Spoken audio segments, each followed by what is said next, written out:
be able to serve you guys in this capacity, I don't take this lightly. So I give you guys an applause for just coming and allowing for us to share. I thank my brother for seeing that my dad and I would come out.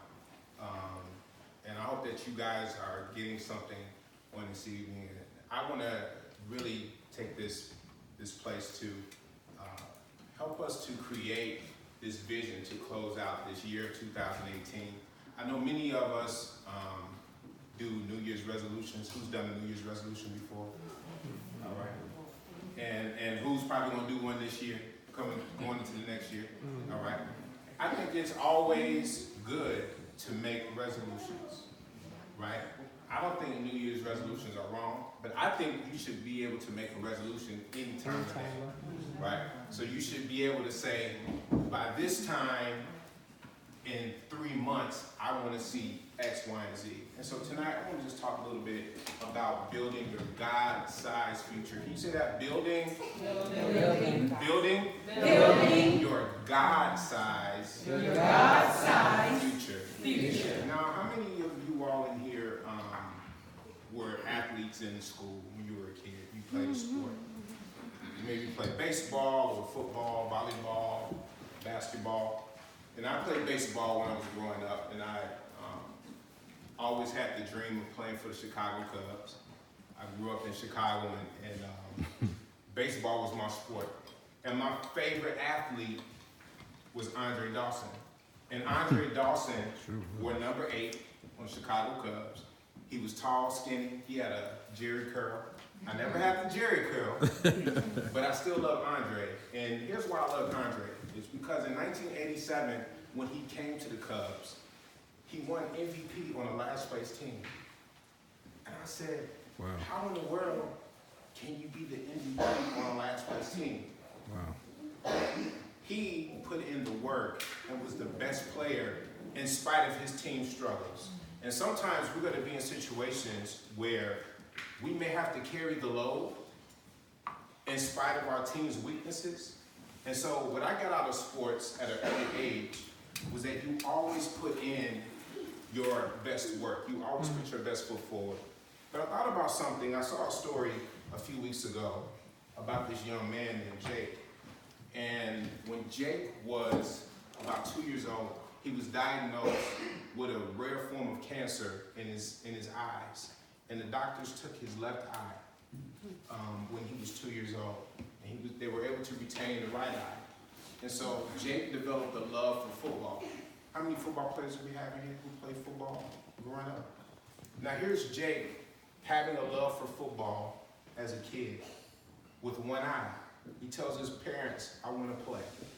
Now, I don't know about you, but growing up in a black household, Mama didn't want us to play football anyway. With 2 good eyes, 2 good feet, you're going to get hurt. But here's Jake with one eye saying, I want to play. What did his parents do? They said, go ahead and play.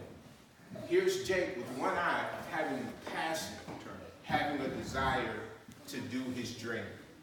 And he grew up in Southern California and had a love for the USC Trojans. And his dream was to ultimately play for the USC Trojans.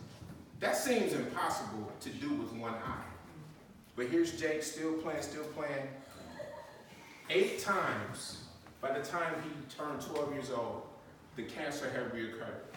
And the doctor told him at age 12, you're going to lose your vision. We have to take your eyesight away from you. Jake was able to go attend a USC Trojans football practice. The coach, Pete Carroll at the time, sent for him because he heard about his story on ESPN.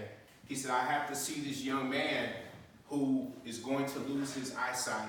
And his last wish before his vision went away was to go see USC play at practice. And so the night before he was to have his surgery, he went to the field. He got to see his favorite players.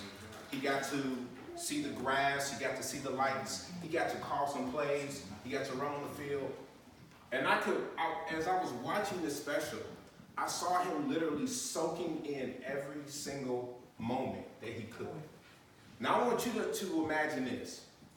What if tomorrow the doctor told you this was the last day that you could see? Would you still have vision for your future? Jake did. Here's Jake at age 12 having both eyes surgically removed from him.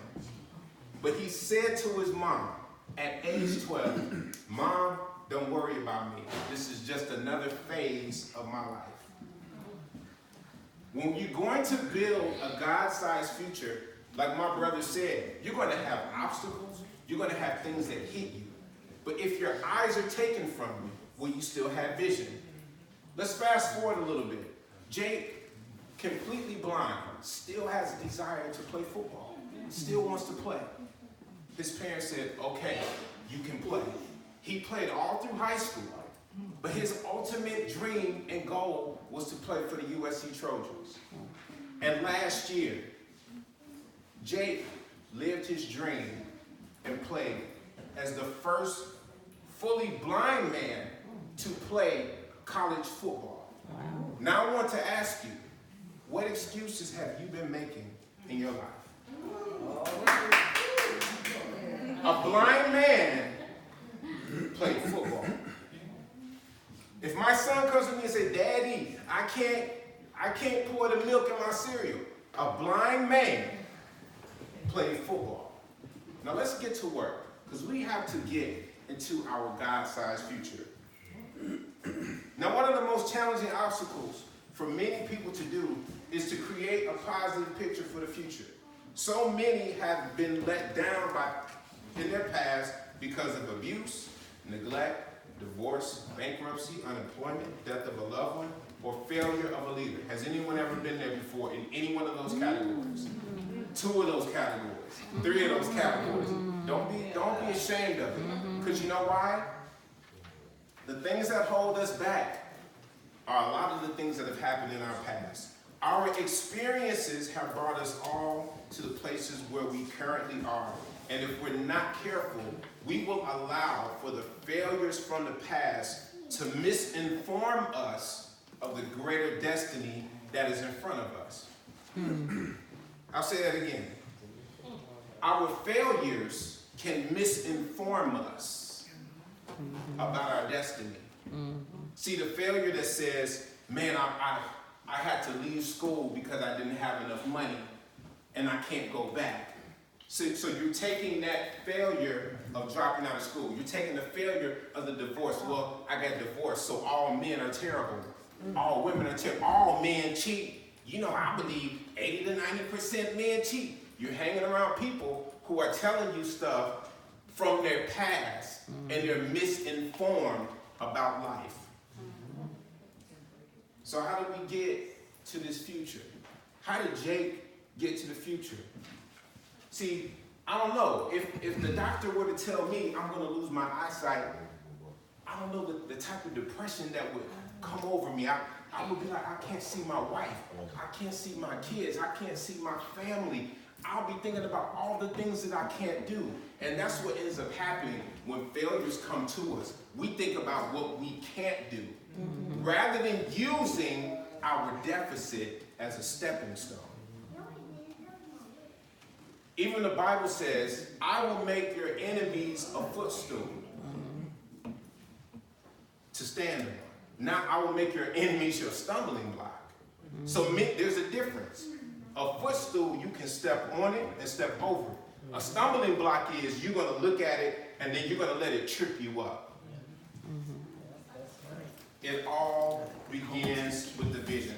Let me hear you say that. It all begins with the vision. All right. Now, your vision creates your reality. Form a higher sense of clarity about your purpose and vision. I like the fact that my brother talked about purpose a little bit earlier.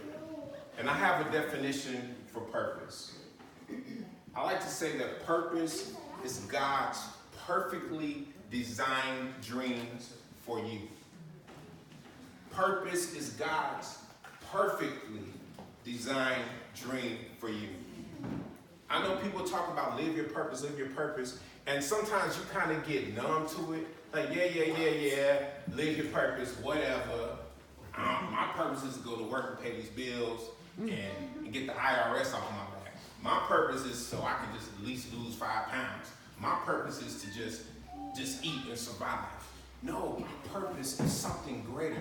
If your purpose is not bigger than you, what is the point of living? Think about Jake. Jake, a young boy, being blind and now able to inspire people all over the world. Now, when he was going through the thing, did you think it felt good? No. Our purpose does not always feel good. Going through the bankruptcy does not feel good. Not getting the house doesn't feel good. I'm going to give you guys a little bit of glimpse into my life. My wife and I today had to make a tough decision to reject the house that we've been going for the past 2 months. We had to tell them no. The numbers weren't right. My wife took the calculator and bent it backwards. She threw it up in the air, caught it, still, it didn't work. We had to say no. Now, was there a little bit of disappointment? Yeah, there was. But do I know that there's something bigger and better in my future that's not going to add sorrow into my life and into my family's life? See, we can't get caught up in saying, well, this didn't happen, and then we get caught in depression, and then we blame God, or we blame everything else that happened, and then it goes into what I like to call a story loop. Mm-hmm. This is what a story loop is. Something happened to you 5 years ago, and then here it comes again, and now it plays in your head. This happened to me this way 5 years ago, and now it's going to happen the exact same way again, and now I can't get myself out of this story loop, and I keep telling myself the same thing over and over and over again. If we realize that life is nothing but a story, it's a bunch of events that continue to happen, but how do we use the story that happens? How do we use the story? My wife and I went through a foreclosure a few years ago. That's why we were able to walk away from this deal and say, we can do better than this. We're not going to allow for our lives to be caught in financial ruin because we want to impress people.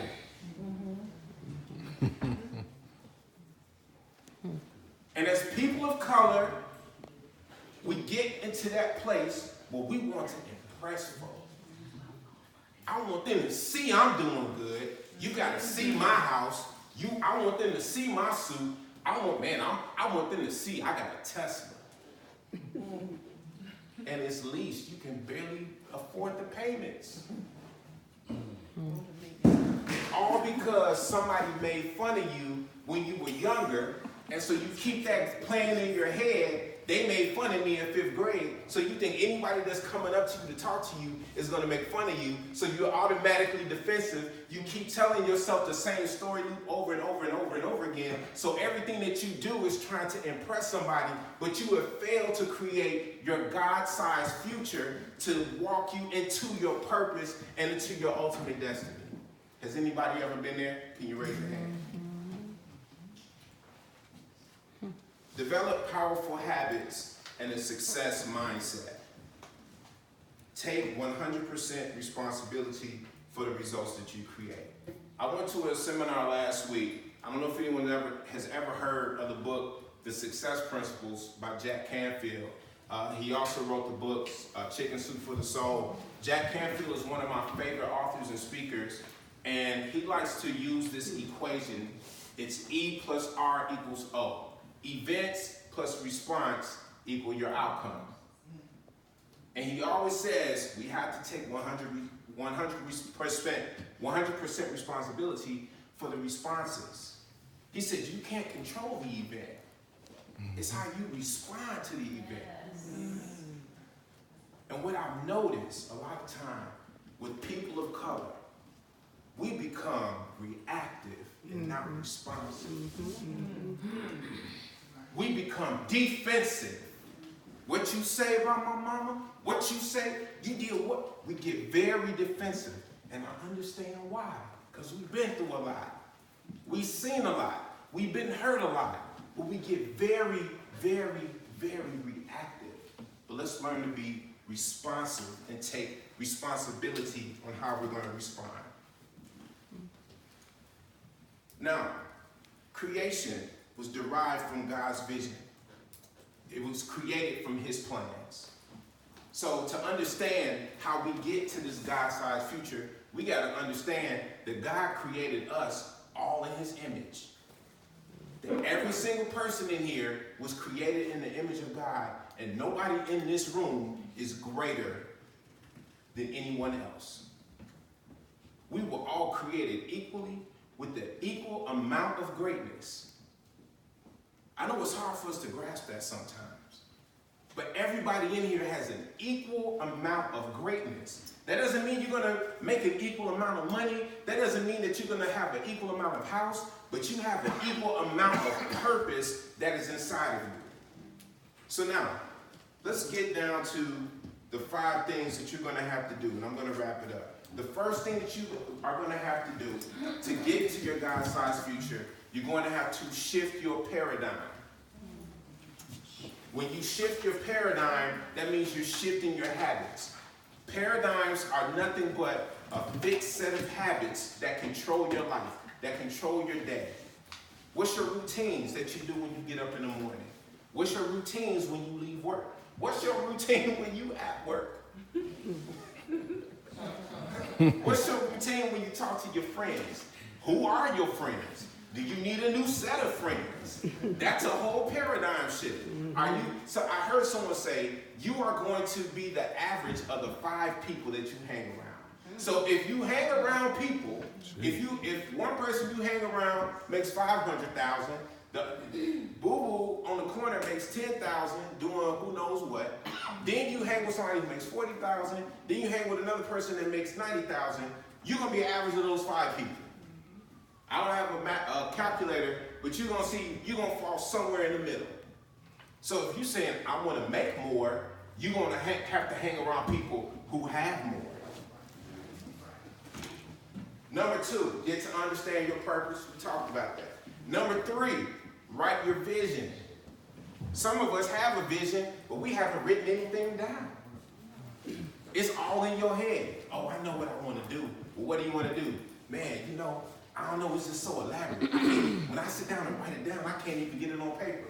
Well, you need to calm down a little bit, get a pen and some paper and write it down.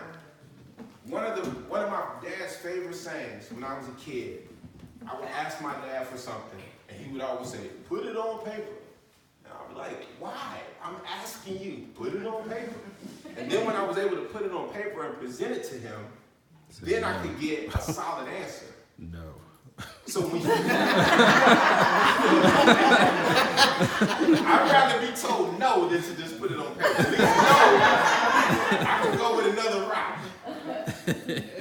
Begin to write it down. Number 4, you got to hold your vision. You have to hold your vision and affirm your vision. When you hold your vision, you're speaking over it, you're talking to it, you're believing that it's already done. Number 5, you have to share your vision.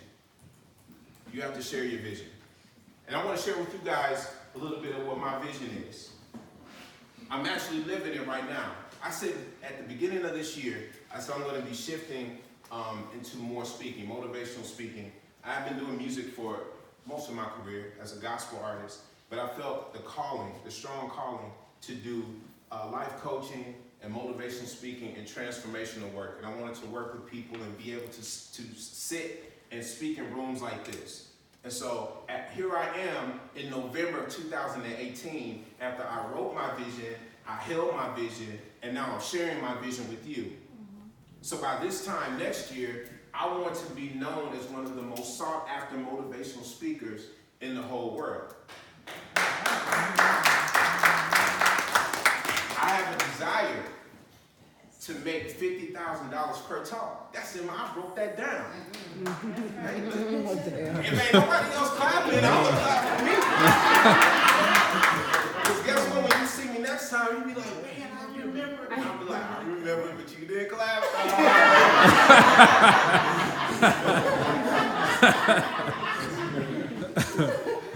But I sincerely appreciate you all. I love you all because I see great potential.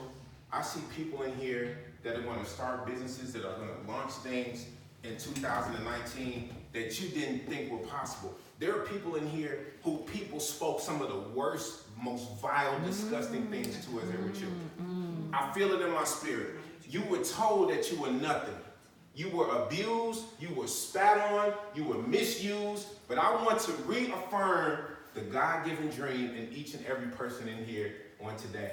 Affirm it in the person that is next to you. Affirm it in the people that you see each and every day. Begin to believe that it's possible for you. And today, I have my new book here. I just wrote my very first book. Who would have known at the beginning of this year that I would be an author? Man, there's nothing that's impossible. I have my book here. It's called 50 Days of Blessings, Biblical Affirmations to Help You Live a Blessed Life. Who wants to live a blessed life? Look, I want you all to be able to pick up this book and get your new year started off in the right way. I appreciate you guys. You can follow me on social media. I'm at The Real J Shep. I'm on Instagram, Facebook, and I also have a website, therealjshep.com. And I will gladly sign your books on this evening. So I appreciate you guys for having us on tonight. God bless you.